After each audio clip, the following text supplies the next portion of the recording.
नमस्कार, आप देख रहे हैं द अमर टाइम्स। देश प्रदेश का तेजी से उभरता हुआ न्यूज चैनल। अपने न्यूज चैनल के माध्यम से हम आपको देश प्रदेश की खबरों से रूबरू कराते हैं। आइए देखते हैं आज की खबरों में क्या कुछ है खास। सीएम योगी बोले, जिन लोगों ने अयोध्या को राम भक्तों के लहू से सींचा वो जमीन घोटाले का आरोप लगा रहे हैं। नमस्कार, आप देख रहे हैं द अमर टाइम्स। मुख्यमंत्री योगी आदित्यनाथ ने मिल्कीपुर में जनसभा को संबोधित करते हुए 1000 करोड़ रुपए से अधिक के विकास परियोजनाओं की सौगात अयोध्या को दी है। मुख्यमंत्री योगी आदित्यनाथ ने कहा कि अयोध्या राम मंदिर का निर्माण होने से करोड़ों राम भक्त प्रभु श्री राम के दर्शन कर रहे हैं। प्रदेश में डबल इंजन की सरकार बनने से सुरक्षा और विकास का वातावरण बना है। बता दें, आज भूमाफियाओं के खिलाफ कार्रवाई हो रही है तो इनके सरगना को तकलीफ हो रही है।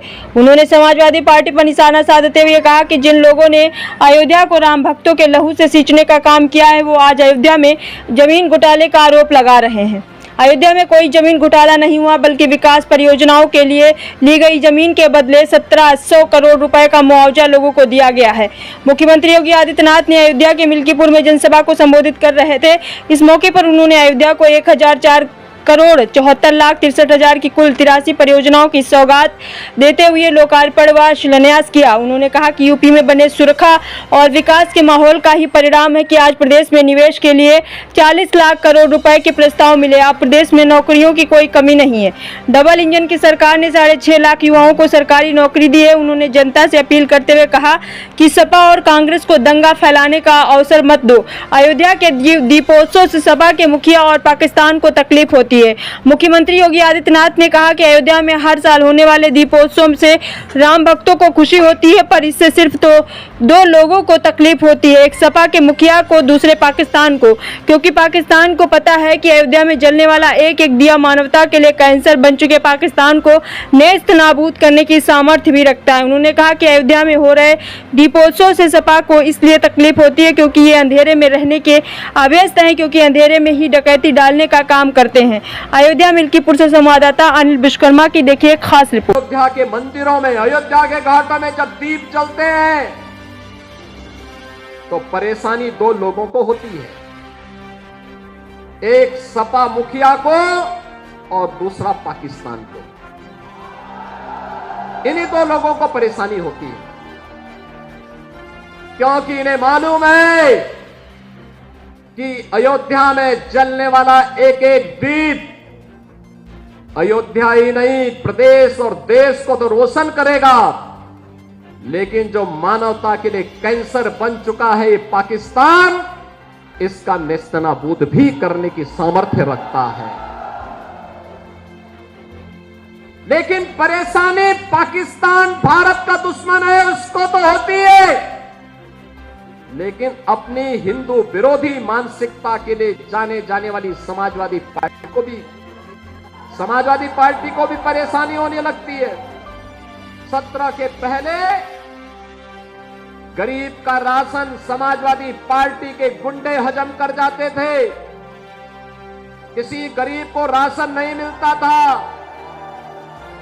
किसी भी जिले का जो जितना बड़ा माफिया था, जितना बड़ा गुंडा था, वह समाजवादी पार्टी का शागिर्द था, उनका पदाधिकारी था।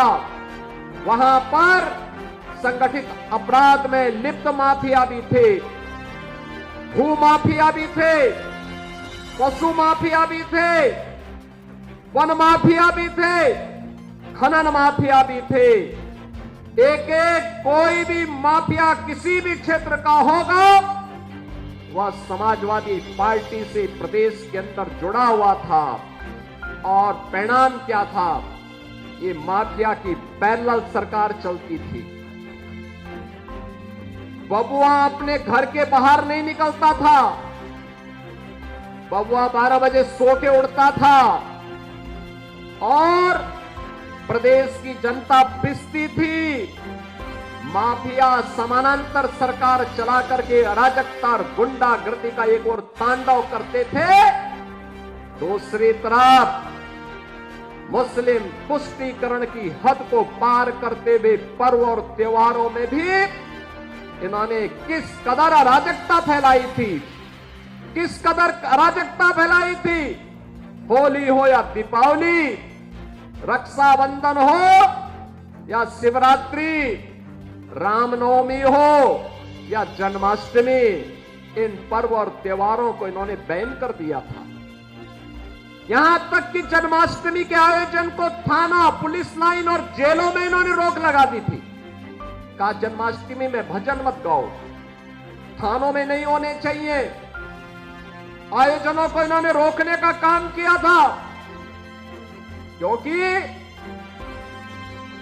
हरे रामा हरे कृष्णा की धुन कुछ लोगों को पसंद नहीं थी, इसलिए समाजवादी पार्टी इसको बैन करती थी।